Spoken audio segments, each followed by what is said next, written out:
Hello everyone. In this video, we are going to speak about the figures of speech, the structure of the text, and the tone and the atmosphere. Okay, so this is the last part of the literary analysis. Figures of speech are something you have already dealt with, so we're going to skim over them very quickly. It's going to be a very short revision. You know that the figures of speech are related to the figurative language. They are the different tools or different techniques that are used by the author in order to put some aesthetics in the text. Okay, so one thing you should know about the figures of speech is that when you are explaining them, you should be, or when you are talking about them, you should first provide the example from the text. Okay, show the sentence in the text where there is a figure of speech, name the figure of speech, and then explain the deep meaning. This is where the students usually fail, okay? That is, when we say explain the figure of speech, what they do is that they define the figure of speech, and there is a difference between them. If I say explain the figure of speech, I mean explain the deep meaning of the author, okay? Let's take an example here. See this example, it says she is like a rose. We know that this is a simile, so you're going to say there is a simile in the sentence, she is like a rose. Good, but if you just say it's a simile because there is a tool of comparison, here you are defining the simile. You are not explaining the sentence, okay? So explaining the sentence would be explaining the deep meaning of this sentence. What does the author mean when they say she is like a rose? Okay? I don't want you to say it is a simile because there is a tool of comparison. But what does the author mean? The author means that she is beautiful. Okay? So full answer here would be there is a simile in the sentence she is like a rose, and the author means that she is beautiful just like a rose. And the author is comparing the beauty of a rose and the girl. Okay? So explaining the figure of speech means explaining the deep meaning of the sentence. All right? Same thing for the metaphor. You know that the difference between the simile and the metaphor is that the simile is a comparison that includes the tool of comparison, while the metaphor has no tool of comparison. Okay? So here again we have another example. She is a rose. See the difference between she is like a rose and she is a rose. This is a metaphor because there is sorry, there is no tool of comparison. But again, if you are asked to explain, you don't say this is a metaphor because there is no tool of comparison, but you should be saying this is a metaphor in which the author is comparing the beauty to a girl to the beauty of a rose, and he means that she is very beautiful. Okay, here is a lion again. He is a lion in battle. So this sentence means that this person is very brave. See, when you are speaking, or when you are asked to explain a figure of speech, always explain the deep meaning of the author. Do not define the figure of speech. Third figure of speech is personification, which is the attribution of human quality to inanimate objects. For example, the sea breathes in every wave. So what is meant by the sea breathes in every wave is that the sea was moving, or that the sea, well, it depends on the interpretation, okay? So the sea was moving, there were huge waves in the sea, the water was very clear, and so on. Okay, if we say the raging wave, it means that the sea was very dangerous and the waves were very high. Okay.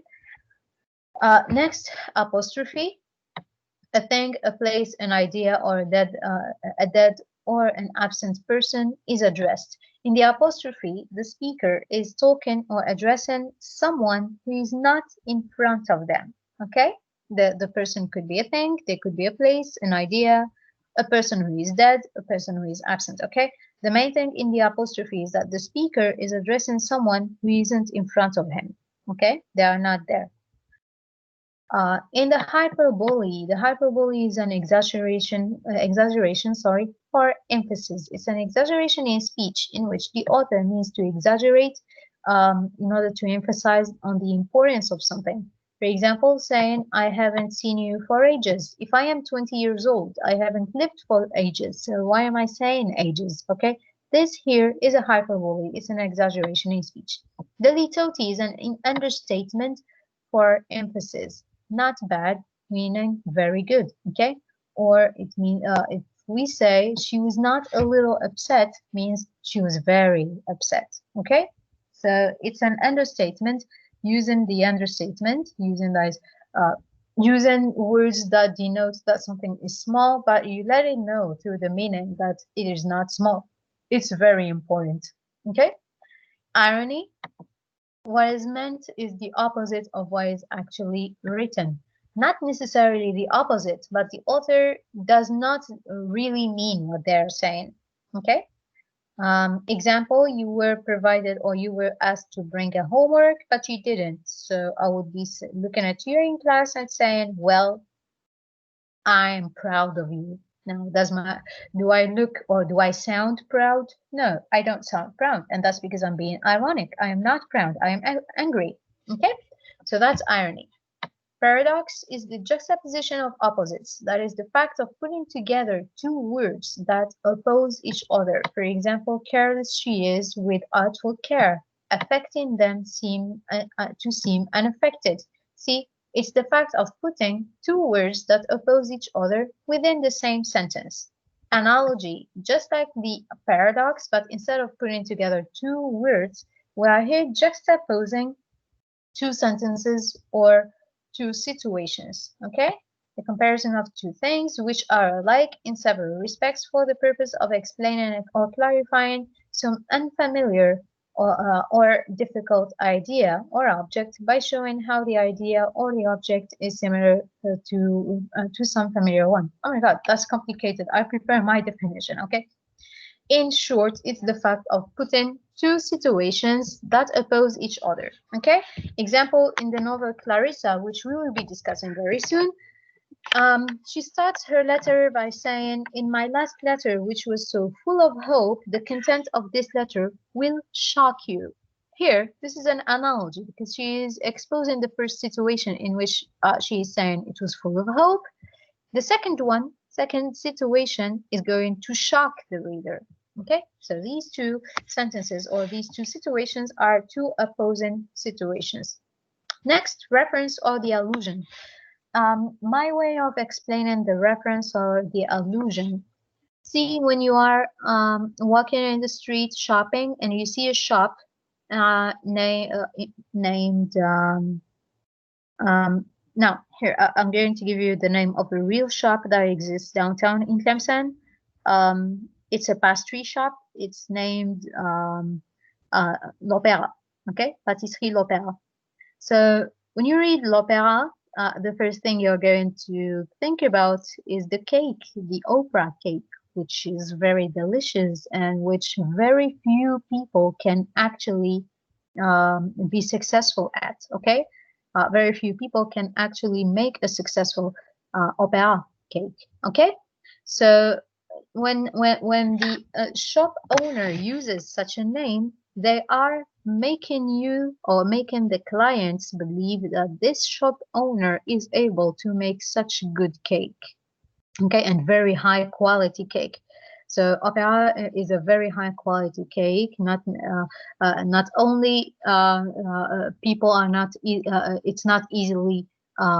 It's not easy to do, but also it's the cake. It's a very high quality and very elegant cake. Okay, it's prestigious. So it refers to prestige. It refers to high quality. It refers to experience, professional pastry, and so on. Okay, all that is included in the word opera. All right. So when the shop owner uses opera, it's an allusion or a reference to experience, to professional pastry, to high quality, to prestige, and so on. Okay. Again, if I have a shop named Boutique de Paris, for example, I am here referring to Paris. Why am I referring to Paris in a shop? What I want you to think about, what I want my client to think about is the elegance, the fashion that they are going to find in Paris. Okay, so the reference is a reference to a famous historical or literary figure or event. If you take this parking place, no, let's I don't really like this example, so I'm going to skip it. In short, the reference is the fact of referring to a particular place, person, or event. Okay, well, if I refer to Paris, what I wanted you to think about is actually the elegance, the fashion of Paris. Okay, what I wanted you to think about when I refer to opera is also the prestige, the high quality, and the experience in making pastry. Okay, so the reference is the fact of mentioning a particular place or a particular event, but the point of the speaker is to make you think of something that is common between the present situation and the place they are referring to. What is common between the present situation and the place they are referring to? It could be the elegance, the violence, the prestige, and so on. Let's have a look at the example. If you take his parking place, you can expect World War II all over again. Okay, see in this example, this is a reference to World War II. And what does the speaker mean? It means that there will be a lot of violence, there will be a lot of anger. Okay, so it's a reference to anger, even though he is referring to a historical place, but the deep meaning is not truly the historical event, sorry, or the place, but the deep meaning is actually a reference to what is common between the present situation and the situation of the war, which is the violence. It is the violence that is common between them. Next, the pun. Pun is a sentence which has double meaning. The first meaning is a literal meaning. The second meaning is a, a metaphorical meaning. Okay, it's a play on words. The same expression can have several meanings, as in Romeo and Juliet. Mercutio says, "Come tomorrow and you will find me a grave man." That is, you either find me dead or you will find me digging graves. Okay, so another example is that is this one. This was taken sorry from a text you will be dealing with in the second semester. After long beaten at sea, they arrived at a good harbor. The good harbor has two meanings. The literal meaning is a real harbor where the ship is actually kept. Okay. Second meaning, they now arrived to a safe place, safe from dangers of the sea. This here is the metaphorical meaning.